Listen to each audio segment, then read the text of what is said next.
Assalamualaikum warahmatullahi wabarakatuh. Bismillahirrahmanirrahim. Alhamdulillahirabbil alamin wassalatu wassalamu ala rasulil amin wa ala alihi wa ashabihi ajma'in amma ba'd. Untuk kali ini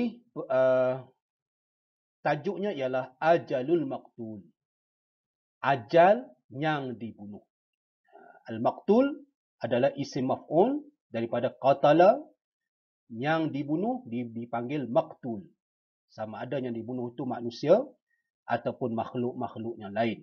Tetapi kebiasaannya dalam pembincangan kita ini adalah merujuk kepada manusia. Seperti mana tajuk yang lalu adalah berkaitan dengan maut, kematian. Jadi persoalan sekarang, bagaimana pula orang yang dibunuh?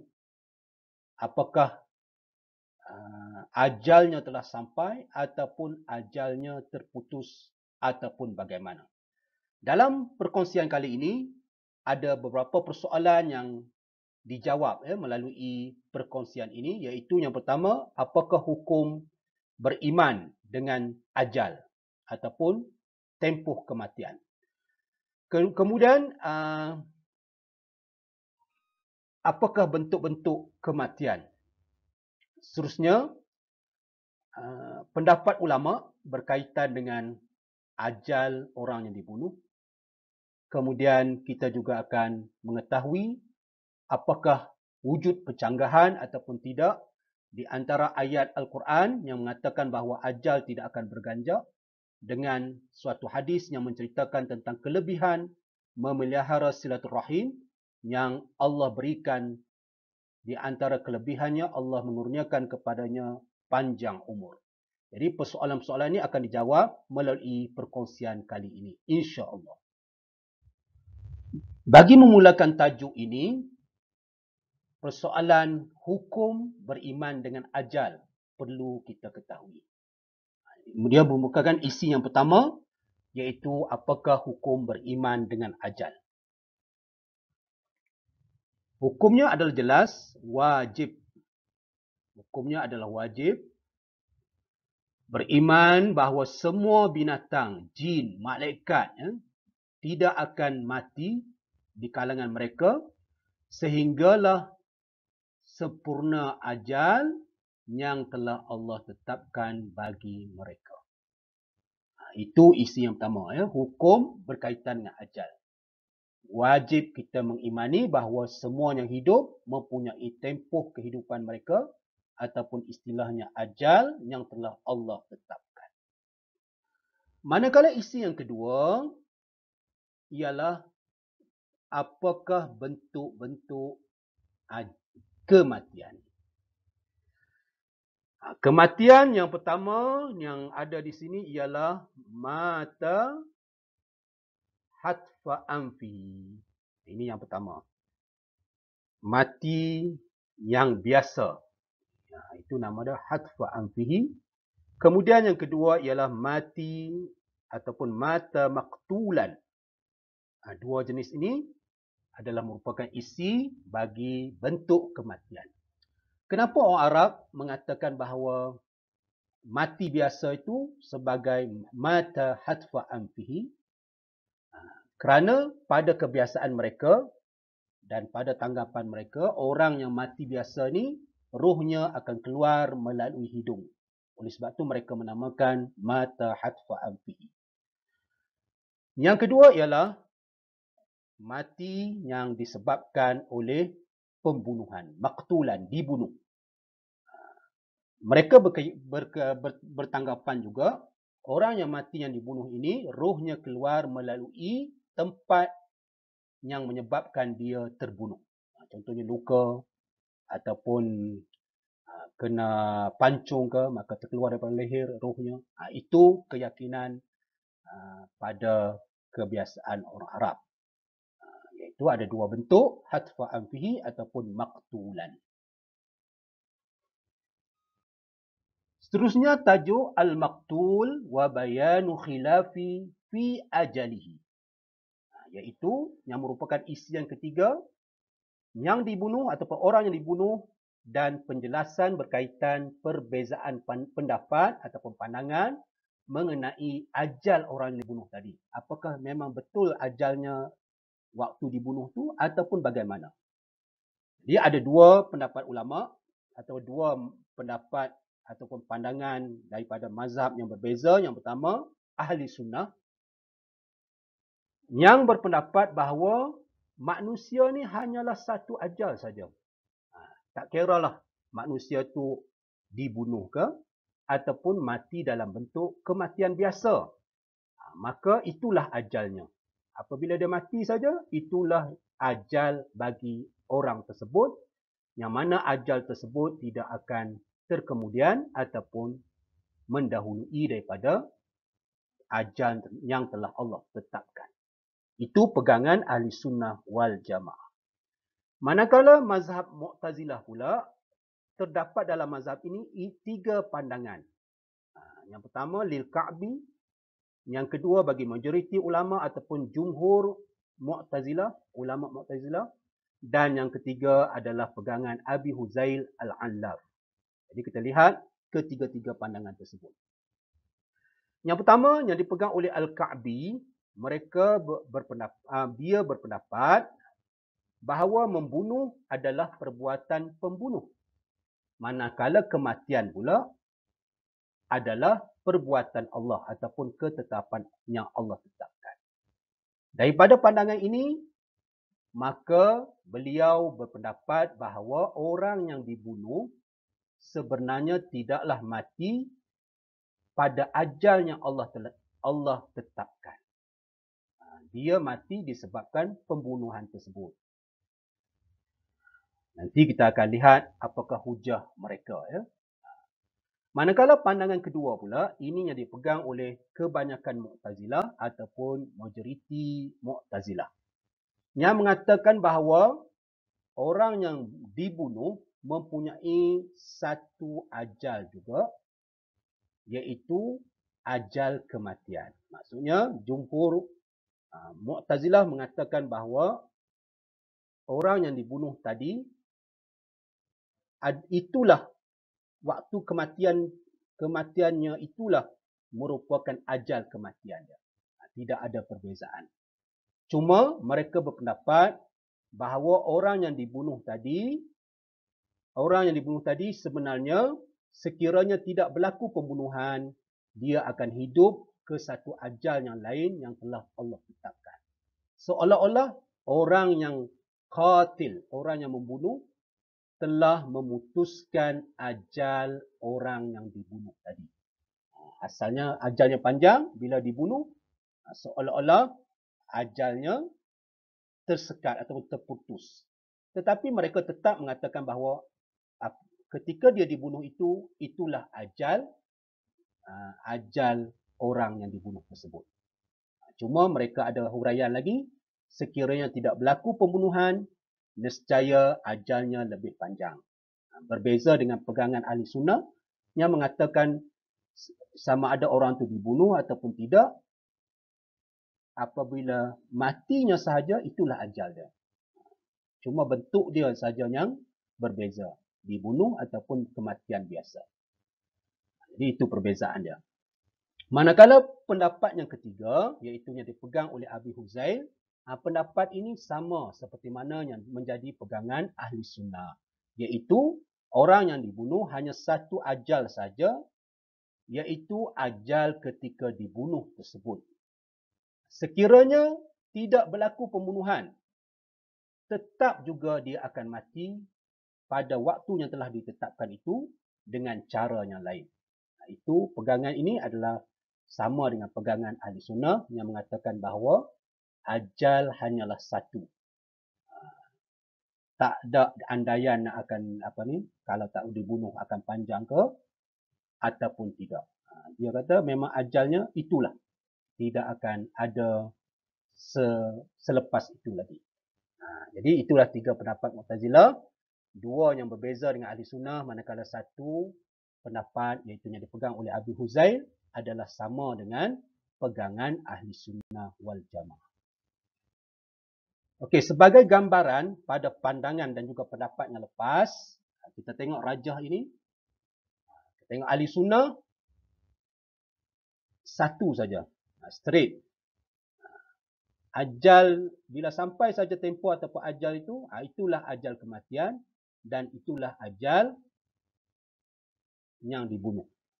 Mana orang yang mati dibunuh tu, itulah ajalnya. Dan itulah ajal kematian yang Allah tetapkan bagi orang tersebut. Manakala Mu'tazilah ada 3 pandangan. Yang pertama, pandangan Al-Ka'bi. Mereka berpendapat bahawa ada 2 bentuk ajal. Yang pertama, ajal dibunuh. Yang kedua, ajal kematian. Sebab mereka berpegang bahawa bunuh itu adalah perbuatan manusia, manakala ajal itu adalah perbuatan Allah. Jadi ada 2 perbezaan ajal di situ. Manakala majoriti Mu'tazilah mengatakan satu ajal saja, dan orang yang membunuh seolah-olah memutuskan ajal kematian yang sepatutnya berlaku. Cuma mereka mengatakan bahawa bila dibunuh tu memang itulah ajal yang Allah tetapkan bagi orang tersebut. Cuma beza je dengan ahli sunnah, mereka mengatakan bahawa kalau diandaikan tidak berlaku pembunuhan tersebut, ajalnya akan sampai ataupun lebih panjang sehinggalah ajal kematian. Manakala ahli sunnah tadi, ajal kematian dan ajal dibunuh tu ketika pembunuhan tu adalah sama. Tak ada andaian-andaian dah. Kemudian pandangan yang ketiga yang dipegang oleh Abu Huzai Al-Allaf, dia pandangan ini sama seperti mana ahli sunnah wal jamaah yang mengatakan satu ajal sahaja, itulah ajal kematian, dan apabila orang itu dibunuh, itulah ajalnya. Tak ada dah ajal kematian lain, ajal yang dibunuh lain. Itu 3 pandangan yang ada dalam mazhab Mu'tazilah. Okey, seterusnya tadi kita dah tahu tentang pandangan-pandangan yang dipegang sama ada ahli sunnah dan juga Mu'tazilah. Sekarang kita melihat apakah dalil ataupun sandaran ataupun hujah bagi setiap pegangan tersebut. Ini merupakan isinya keempat, iaitu dalil pegangan ahli sunnah wal jamaah. Kalau kamu nak rujuk buku teks, dia muka surat 16. Ya. Ahli sunnah berpegang yang mengatakan bahawa orang yang dibunuh itu, apabila dia mati, itulah ajal kematian dia. Cuma sebab kematian itu dibunuh. Ini berdasarkan kepada surah Yunus ayat 49. Allah menyatakan secara jelas, likulli ummatin ajal. Idza jaa ajaluhum la yastakhiruna sa'atan wa la yastaqdimun. Secara jelas Allah menceritakan bahawa setiap umat mempunyai ajal, yang mana ajal tersebut tidak akan berganjak walau sedetik mendahului ataupun terkemudian daripada ketetapan tersebut. Ada ayat lain yang begitu menyokong ayat ini. Kamu boleh rujuk dalam buku teks, muka surat 16. Begitu juga terdapat hadis yang menunjukkan bahawa ajal seseorang itu hanyalah satu sahaja. Iaitu bersandarkan kepada hadis yang diriwayatkan oleh Anas bin Malik, bahawasanya Rasulullah SAW bersabda, sesungguhnya Jibril alaihissalam telah meniup di dalam hatiku, iaitu menurunkan wahyu, bahwasanya tidak sama sekali akan mati sesuatunya hidup itu sehingga sempurna rezekinya dan ajalnya. Maksudnya, di sini secara jelas Rasulullah menceritakan bahawa ajal seseorang apabila dah sempurna, maka ketika itulah dia akan mati. Itu yang disebut oleh Rasulullah SAW, menguatkan lagi ayat dalam surah Yunus ayat 49. Kemudian, matinya seseorang disebabkan pembunuhan, itulah ataupun bermakna umurnya telah berakhir. Di sini ya. Makna umurnya al-muhaddad yang telah ditentukan telah berakhir. Maksudnya dah memang sampai ajalnya, cuma caranya sahaja iaitu melalui pembunuhan. Sekiranya tak berlaku pembunuhan pun, pada waktu itu dia akan mati juga. Itulah yang menjadi pegangan ahli sunnah wal jamaah. Terusnya, berdasarkan pegangan ahli sunnah tersebut, ada beberapa persoalan yang timbul. Kamu boleh merujuk pada muka surat 17 dalam buku teks. Apa persoalannya? Iaitu sekiranya ajal itu memang telah ditetapkan. Bila berlaku pembunuhan, kenapa orang yang membunuh tetap dikenakan hukuman? Sedangkan memang ajal dia dah sampai waktu itu. Jadi jawapannya, kamu boleh lihat dalam buku kamu, hukuman yang orang yang membunuh adalah berdasarkan kepada yang pertama perbuatannya dan usaha yang dia lakukan. Dia berusaha untuk bunuh seseorang. Itu oleh sebab tu atas usahanya itulah ia dihukum. Kemudian yang kedua, disebabkan orang yang membunuh itu telah menyalahi arahan yang Allah tetapkan, iaitu kewajipan menjaga nyawa. Apatah lagi sesama orang Islam dan sesama manusia. Dan yang ketiga, alasan kenapa orang yang membunuh itu perlu dibunuh ataupun qisas, ada hukuman balas bagi orang yang membunuh ini, sebab dia telah mencabuli jiwa yang Allah perintahkan untuk kita pelihara. Itulah 3 alasan mengapa pembunuh diberikan hukuman, walaupun pada pegangan ahli sunnah bahawa pembunuhan itu merupakan ajal bagi orang yang dibunuh. Seterusnya, persoalan yang lain juga yang muncul ialah ada suatu hadis yang Rasulullah cerita kat kita bahawa, ini hadis dia, sesiapa yang suka Allah menggandakan rezekinya dan juga memanjangkan ajalnya, apa yang perlu kita buat ialah falyasir rahimahu. Maka hendaklah ia sentiasa menyambung ataupun memelihara silaturrahim. Hadis ini pada zahirnya seolah-olah bercanggah dengan ayat yang kita dipegang oleh ahli sunnah wal jamaah, iaitu surah Yunus ayat 49 yang mengatakan bahawa ajal tidak akan berganjak walaupun sedetik dahulu ataupun sedetik kemudian. Sedangkan hadis ini menceritakan bahawa orang yang memelihara silaturrahim, Allah kurniakan kepada dia panjang umur ataupun tempoh ajalnya dipanjangkan. Bagi menjawab ataupun menghuraikan pertembungan ini, ulama meletakkan 2 andaian ataupun 2 huraian bagi maksud hadis tersebut, dan maksud tersebut tidak bertembung ataupun tidak bercanggah dengan ayat yang telah menjadi pegangan kepada ahli sunnah wal jamaah. Jadi hadis tersebut ialah bermaksud lanjut ataupun dipanjangkan usia ataupun umur itu adalah dari aspek keberkatan umur. Al-barakatu fihi. Itu maksud dia. Yang dimaksudkan di situ ialah keberkatan dalam umur. Macam mana bentuk gambaran keberkatan itu ialah seseorang yang melakukan amal yang soleh, yang dikurniakan ganjaran yang amat besar, salah satunya silaturrahim tadi, perkara tersebut orang lain tidak akan dapat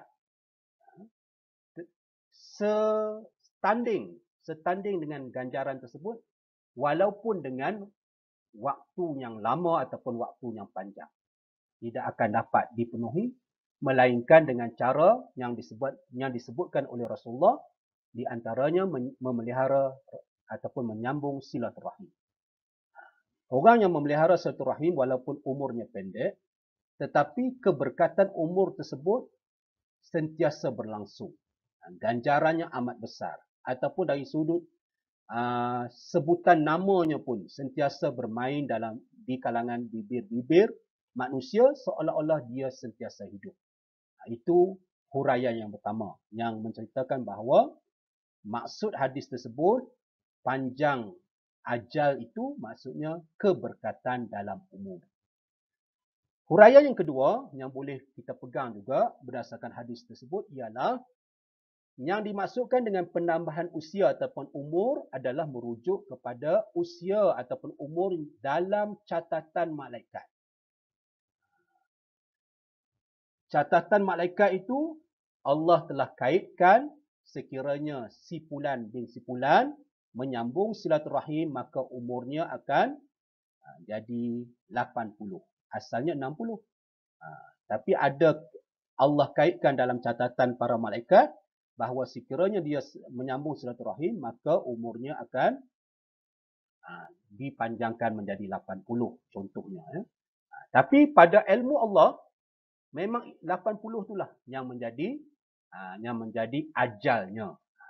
Di sisi pengetahuan Allah dengan catatan malaikat itu yang dimaksud dalam hadis itu adalah pada catatan para malaikat.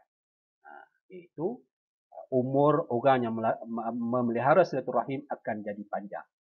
Tetapi dalam pengetahuan Allah, memanglah perkara tersebut pasti berlaku, iaitu pada umur contohnya 80 tahun. Dan Allah memang mengetahui bahawa dia akan menyambung silaturahim. Itulah huraian yang menunjukkan bahawa tiada percanggahan di antara hadis ini dan juga ayat Al-Quran yang dipegang oleh Ahli Sunnah wal Jamaah. Kemudian, setelah mana kita tahu pegangan yang di hujahan Ahli Sunnah, kita lihat pula apakah hujah yang dipegang oleh Mu'tazilah, terutamanya Al-Ka'bi yang merupakan pendapat yang pertama, yang mengatakan bahawa manusia mempunyai dua ajal. Ajal kematian, satu lagi ajal pembunuhan tadi. Dia bersandarkan ataupun rujukan Al-Ka'bi ini ialah surah Ali Imran ayat 185 yang boleh kita rujuk dalam buku teks muka surat 18. Allah berfirman, wala in muttum au qutiltum. Dalam ayat ini terdapat huruf ataf. Ataf di sini, perkataan qutiltum dihubungkan dengan muttum. Di sini Al-Ka'bi berhujah bahawa apabila ada ataf, ataf itu sendiri membawa maksud perbezaan. Ada dua perkara yang berbeza. Yang pertama muttum, yang kedua qutiltum. Oleh sebab itu mereka berpendapat bahawa orang yang dibunuh bukanlah dalam kategori muttum ni. Dia termasuk dalam qutiltum. Oleh sebab itu dia mengatakan bahawa orang yang dibunuh itu bukanlah mati dengan ajal kematian, tetapi dengan ajal qatli ataupun ajal pembunuhan. Oleh sebab itu dia pegang ada dua ajal. Ajal pembunuhan, satu lagi ajal kematian. Daripada pendapat ini mereka mengatakan bahawa sekiranya diandaikan bahawa tidak berlaku pembunuhan, maka orang itu akan hidup ke ajal kematiannya. Al-Ka'bi berpegang ada dua ajal. Oleh sebab itu berdasarkan firman Allah yang telah ditertera tu, ada dua, muttum au qutiltum. Maksudnya seolah-olah Allah nak cerita muttum satu perkara yang lain, qutiltum satu perkara yang lain, iaitu berbeza. Pendapat ini ataupun pandangan ini dijawab. Jawapan terhadap hujahan Mu'tazilah. Apa cara kita nak jawab? Yang dijawab oleh para ulama bagi menolak pendapat yang dipegang oleh Ka'bi ini ialah ayat Al-Quran itu bukan nak cerita tentang ajal yang berbeza. Tetapi Allah nak cerita tentang bentuk kematian. Yang pertama, kematian wala in muttum tu adalah min ghairi sababin, iaitu tanpa sebab. Manakala qutiltum adalah yang mati bersebab, yang mempunyai sebab. Ayat tersebut hanyalah menceritakan tentang bentuk kematian. Bukan nak cerita ajal kematian. Itulah jawapan terhadap hujjahan Mu'tazilah. Jadi, itulah 8 isi penting di bawah tajuk Ajalul Maqtul yang perlu diberikan perhatian, hafal, tulis balik hafalan kerana kita menjawab dalam bentuk penulisan. Oleh sebab itu, pastikan kamu menghafal dan tulis balik hafalan agar tulisan ketika menjawab dalam perperiksaan nanti adalah sama seperti mana yang dihafal. Saya ucapkan jazakumullah khairal jaza sehingga bertemu lagi dalam perkongsian yang lain. Semoga bermanfaat. Sekian, Assalamualaikum warahmatullahi wabarakatuh.